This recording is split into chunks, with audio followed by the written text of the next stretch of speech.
alam nyo ba, mga bilan dito ako ngayon sa Causeway Bay. Napakaraming tao, hindi ko alam kung anong meron. Smosa lang ang fake. Tinan nyo, oh, parang Divisoria lang. Pasyal ko kayo dito sa Hong Kong, mga bi. Ayan, ito po ang Causeway Bay dito sa Hong Kong, mga bi. Para sa mga kababayan ko dyan sa Pilipinas. Ayan, ito po ang Hong Kong. Napakaganda po. McDonald's po dito. Ayun. Para sa mga nakakamiss ng McDonald's. Ayan. Ang ganda talaga ng Hong Kong. O, diba? Dito sa Hong Kong ay napakaraming Pilipino. Pilipina.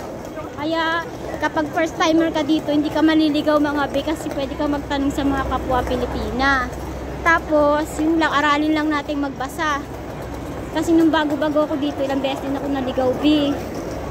Oh, ayan, di ba ang ganda? Tara, samahan niyo ako, mga be, mamasyal, dali! Oh, di ba? Tawa ba kayo? Ako hindi. Di halata? Di halata. Pagod na. Kasi naman, sa likod ng mga ngiting to at camera, ito po talagang totoo. Nagtitinda po ako habang pang nagbablog. O, diba? Doble-doble kita. Kita kay Lolo, kita dito kay Paninda. Ayan. Ingat-ingat lang tayo, mga biha. Kapag dumidiskarte kayo dito sa Hong Kong, sa mga katulad kong helper. Ingat lang po. Ayan. Ang ganda. Uy, may sugo pala dito. Hindi lang pala sa Pilipinas may sugo. Dito rin pala sa Hong Kong, B. Ay, Diyos ko. Ano kaya yung sugo na yan? Ha? Oh my God, ang ganda ng Hong Kong, B. Napakaraming tao dito, oh. Nandito kami sa Exit E. Ayan, ang ganda. Diba? Ang daming tao dito, iba't ibang lahi. Ang ganda doon, oh.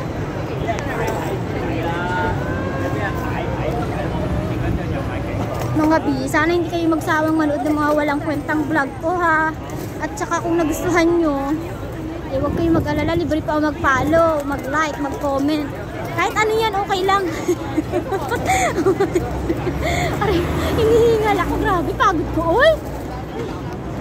Yung kasama ko yung BFF ko. Ayan. Naalalayan niya akong maghila ng paninda namin at pagod, oy.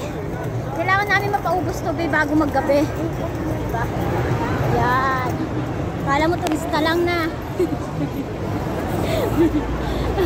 Kaya sa mga nagsasabi dyan na pautang or pahingi ng ay wala pa po akong maraming pera. Nagsisikap pa po talaga akong magkaroon ng pera. Ang bayad lang lahat ng utang ba? Utang. Ha? Andun daw yung best friend ko.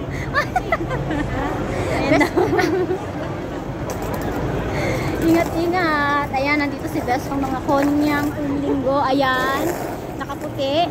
So, ingat dyan, ha. Yan ang ating dapat iniingatan na hindi tayo niyan makatch.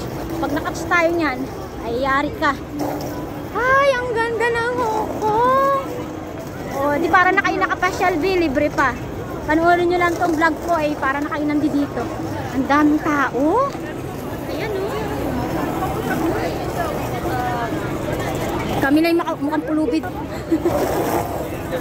Ayan, bye-bye na muna, mga bi, okay? Thank you for watching. Bye-bye, guys. Ayan, ganda naman.